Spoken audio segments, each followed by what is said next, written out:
तो स्वागत है आपका हमारे चैनल मूवी कार्ड बॉक्स में। मूवी ट्रोल किंग के ऊपर है जो इंसानों पर गुस्सा हो गया है। तो वीडियो को शुरू करने से पहले वीडियो को लाइक और चैनल को सब्सक्राइब जरूर कीजिएगा। फिल्म की शुरुआत में हम एक पिता और एक बेटी की जोड़ी को देखते हैं जो शौक के तौर पर वेस्टर्न नॉर्वे की ट्रोल पहाड़ियों पर चढ़ रहे होते हैं। ऊपर पहुंचने के बाद जिसका नाम टोबियस है वो अपनी बेटी नोरा को पौराणिक ट्रोल्स की लोक कथाओं के बारे में बताता है। जाहिर तौर पर ये पौराणिक जीव कई हजार साल पहले पृथ्वी पर हुआ करते थे, लेकिन एक दिन जब वो सनलाइट के कांटेक्ट में आए तो वो पत्थर में बदल गए। टोबियस एक फेमस मिथिकल स्टोरी टेलर होता है और उसका मानना है कि ट्रोल अभी भी नॉर्वे के पहाड़ों के आसपास घूमते हैं। नोरा ये सबको सच मानती है और बहुत फैसिनेटेड हो जाती है, लेकिन अब 20 साल बाद नोरा बड़ी हो चुकी है और अब वे जादू पर विश्वास नहीं करती। इसकी बजाय वो साइंस की ओर मुड़ गई है। अब वो एक जीवाश्म विज्ञानी के रूप में काम करती है। एक आर्कोलॉजिकल साइट पर लगभग 6 महीने तक काम करने के बाद आखिरकार उसे एक रहस्यमय जीवाश्म मिलता है। इस बात से खुश होकर कि आखिरकार उसकी मेहनत रंग लाई,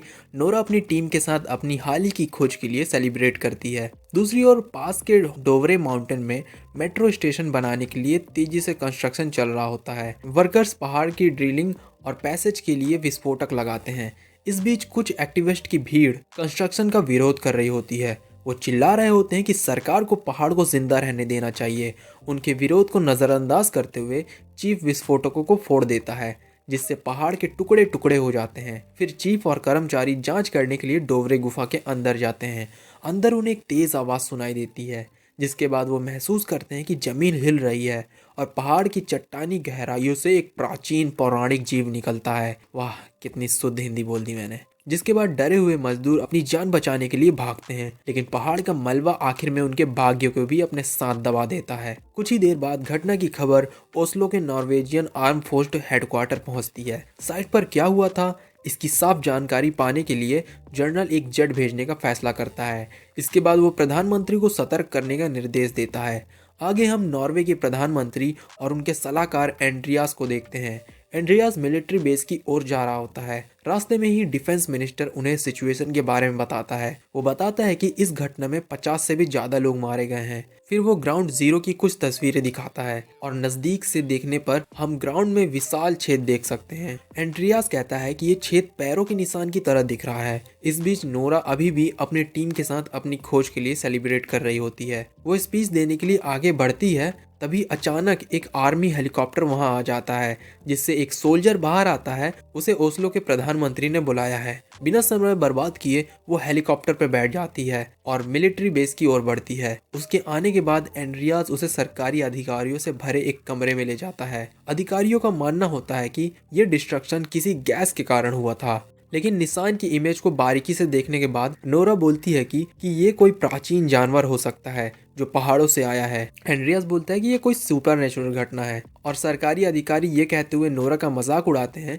कि ये तुम्हारा कोई जीवाश्म अनुसंधान नहीं है। वो इन सब के पीछे किसी जानवर के होने की संभावना से भी इनकार करते हैं। तभी सिगरेट नाम की एक कंप्यूटर जीनियस जो नॉर्वेजियन आर्म फोर्स के लिए काम करती है आती है और सबको बताती है कि उसी घटना से एक वीडियो मिला है। जब वो वीडियो चलाती है तो सबको लगभग 150 फुट ऊंचा एक फिगर दिखाई देता है जो डोवरे गुफा से बाहर आ रहा है। इसे देखने के बाद सब मानते हैं कि नॉर्वे में कुछ विशाल या फिर कोई राक्षस हो सकता है। लहजा नाम की एक जगह में एक बुजुर्ग जोड़ा दोपहर की चाय के लिए बैठा होता है। तभी उन्हें दूर से एक दहाड़ने की आवाज सुनाई देती है। इसके तुरंत बाद उनकी टेबल हिलने लगती है, जिससे आसपास के बर्तन गिर जाते हैं। दंपत्ति को लगता है कि ये भूकंप है, इसलिए वो जल्दी से नीचे छिप जाते हैं। सब कुछ ठीक हो जाने के बाद वो बाहर निकलते हैं, लेकिन देखते हैं कि उनका घर बिखरा हुआ है और मलबे में तब्दील हो गया है। इस बीच नोरा प्रधानमंत्री को बताती है कि वो डोवरे घटना को देखने के लिए तैयार है।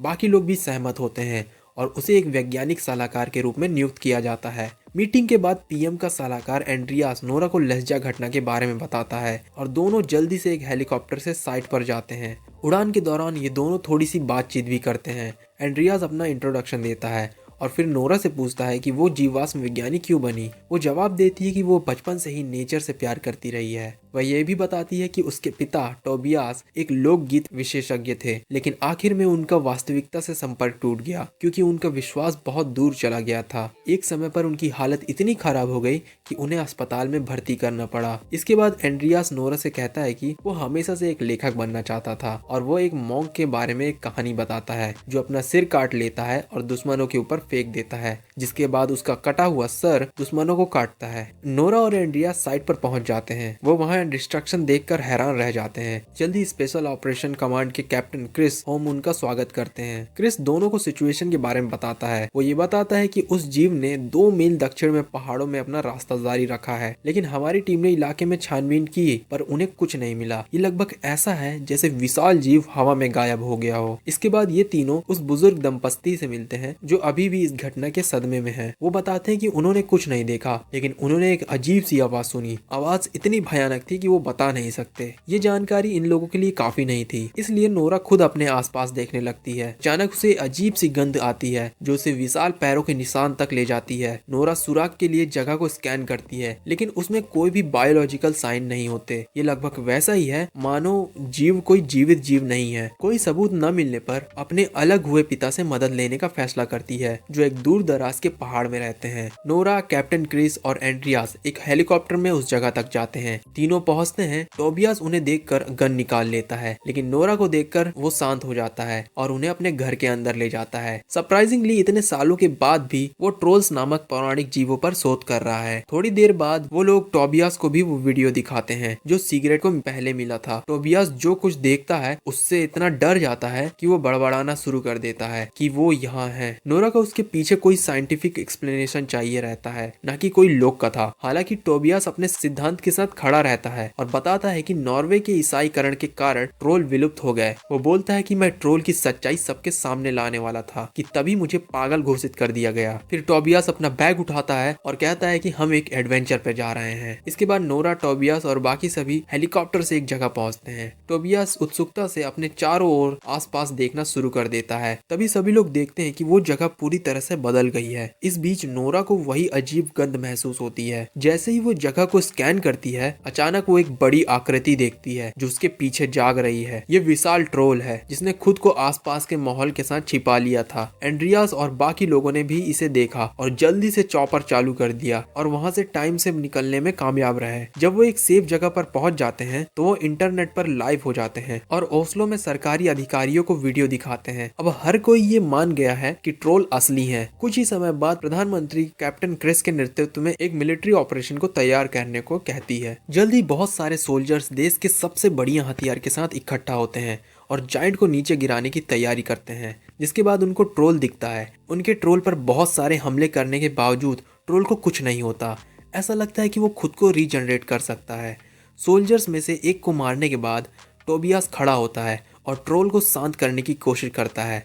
ऐसा लगता है कि वो उसे शांत करने में कामयाब हो रहा है, लेकिन तभी एक गाड़ी आकर खड़ी होती है और ट्रोल पर गोलियां बरसाने लगती है। जैसे ही ट्रोल मुड़ता है और गाड़ी के लोगों को कुचलता है, टोबियास को अनजाने में ट्रोल की पूंछ लग जाती है, जिससे वो उड़ता हुआ जमीन पर गिर जाता है। वो नोरा से कुछ कहने की कोशिश करता है, लेकिन इससे पहले कि वो कुछ कहता उसकी मौत हो जाती है। उस रात निराश नोरा अपने पिता की लेटर्स को पढ़ रही होती है। वो पता लगाने की कोशिश करती है कि ट्रोल को कैसे रोका जाए और उसे बेहतर तरीके से समझा जाए। घंटों पढ़ने के बाद उसे पता चलता है कि ट्रोल चर्चेस पर बोल्डर्स फेंकते थे क्योंकि उन्हें घंटियों की आवाज से नफरत थी। बाद में वो ये दावा करते हुए अधिकारियों के साथ ये जानकारी साझा करती है। डिफेंस मिनिस्टर के पास कोई और विकल्प नहीं है, इसलिए जनरल और प्रधानमंत्री नोरा की बात को मान जाते हैं। अगले सीन में हम 4 हेलीकॉप्टर्स को देखते हैं। सभी में चर्च की बड़ी बड़ी घंटियां लगी होती हैं जो ट्रोल की ओर बढ़ रही हैं। ये प्लान थोड़ी देर के लिए काम करता है और ट्रोल कमजोर होने लगता है, लेकिन थोड़ी देर बाद ट्रोल को इसकी आदत हो जाती है। इसके बाद ट्रोल हेलीकॉप्टर्स को तोड़ देता है, जिससे बहुत तबाही होती है, पर ट्रोल वहां पर एक बच्चे को बचाता है, जिससे हमें पता चलता है कि ट्रोल के अंदर भी फीलिंग्स है।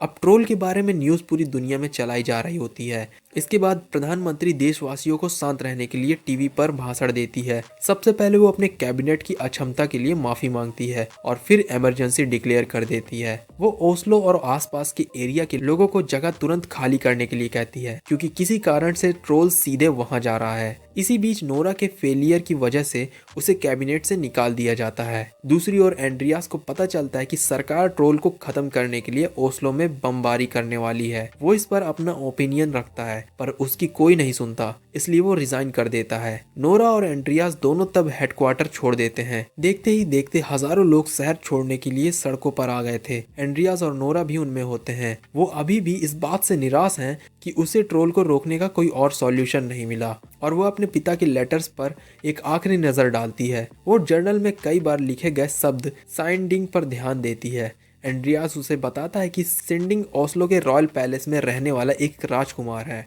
वो देश के सबसे अमीर लोगों में से एक है। ये सुनने के बाद नोरा किसी सुराग की तलाश में रॉयल पैलेस जाने का तय करती है। थोड़ी देर बाद वो वहां पहुंचते हैं और रिकॉर्ड साइंडिंग से मिलते हैं, जो उनका ही इंतजार कर रहा था। फिर वो उन्हें अंदर ले जाता है और नॉर्वे में ट्रोल्स के बारे में सच्चाई बताता है, जिससे इन्हें पता चलता है कि टोबियास बिल्कुल सही था। ये पौराणिक जीव वास्तव में देश की जमीन पर घूमते थे। पैलेस में नोरा और एंड्रियास को टनल तक ले जाया जाता है, जहाँ सिंडिंग रिवील करता है कि उसने और बाकी ऑफिशियल्स ने टोबियास का करियर खत्म कर दिया, क्योंकि टोबियास उनकी सच्चाई को उजागर करने के बहुत करीब आ गया था। सिंडिंग बताता है कि मैंने ही उसे मेंटल हेल्थ हॉस्पिटल भिजवाया था। हमारा सीक्रेट है ट्रोल फैमिली का कंकाल, जो कि जमीन के नीचे काफी गहराई में रखा था। रॉयल पैलेस ट्रोल किंग की गुफा के ऊपर बनाया गया था, जब ईसाइयों ने उसके परिवार का नरसंहार किया था और उसे पहाड़ के अंदर मरने के लिए छोड़ दिया था। यहाँ हमें पता चलता है कि जो ट्रोल देश भर में कहर बरसा रहा है, वो असल में ट्रोल किंग है। इसलिए वो ओस्लो के रॉयल पैलेस की तरफ बढ़ रहा है, क्योंकि ट्रोल के लिए फैमिली से बढ़कर कुछ नहीं। सिंडिंग बताता है कि नॉर्वे के ईसाईकरण के दौरान ट्रोल किंग को डोवरे माउंटेन पर ले जाया गया